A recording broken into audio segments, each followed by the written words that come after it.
విచారణకు పిలిచినారు పోలీస్ వాళ్ళు, సిఐ వాళ్ళు. వచ్చాము. కానీ కిరణ్ రాయల్ నీ ఇష్టం, నువ్వు రాయల్ కాదు, ఒక కిరణ్ సేట్ అంటారు నిన్ను.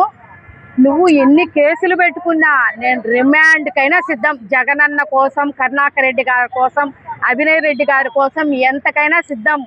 నువ్వు ఏమి ఈ తల్లో వెంట్రుక కూడా పెరకలేవు. నువ్వు అది గుర్తుపెట్టుకో కిరణ్ సేట్.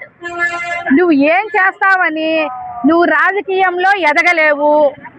నీ వాళ్ళు జనసేన వాళ్ళే నిన్ను దూరం పెట్టేసినారు, అది గుర్తు పెట్టుకొని నువ్వు ఇంట్లో ఉండు.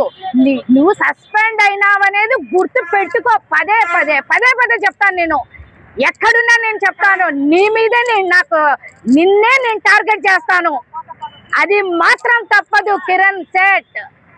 ఎందుకయ్యా కరుణాకర్ రెడ్డి గారు ఏం చేస్తున్నారు? ప్రజలకు, అభినయ్ రెడ్డి గారు ప్రజలకు మంచి చేసిన వ్యక్తి అంటే వాళ్ళే. జగన్మోహన్ రెడ్డి గారిని అంటావు, కరుణాకర్ రెడ్డి గారిని అంటావు. ఏమి నీకంత బలిసి కొట్టుకుంటాండావా? నీకు బలిసిపోయిందా చెప్పు. ఏమని బలిసి కొట్టుకుంటాండావు? ఆడవాళ్ళదంతా తీసుకొని బలిసి బలిసి బలిసి కొట్టుకుంటాండావే యాదవా. నీలాంటి పోకిరి నా కొడుకు, ఎక్కడో రాజస్థాన్ లో ఉండే నా కొడుకు ఈడుకొచ్చి సినిమా థియేటర్లో బ్యానర్లు వేసుకునేవాడివిరా నువ్వురా. ఎవరు జనసేన ఏ నాయకుడు గాని నిన్ను దగ్గరకు చేర్చరు. నువ్వంటేనే అసహ్యంగా ఉంది వాళ్ళకైతే గిన.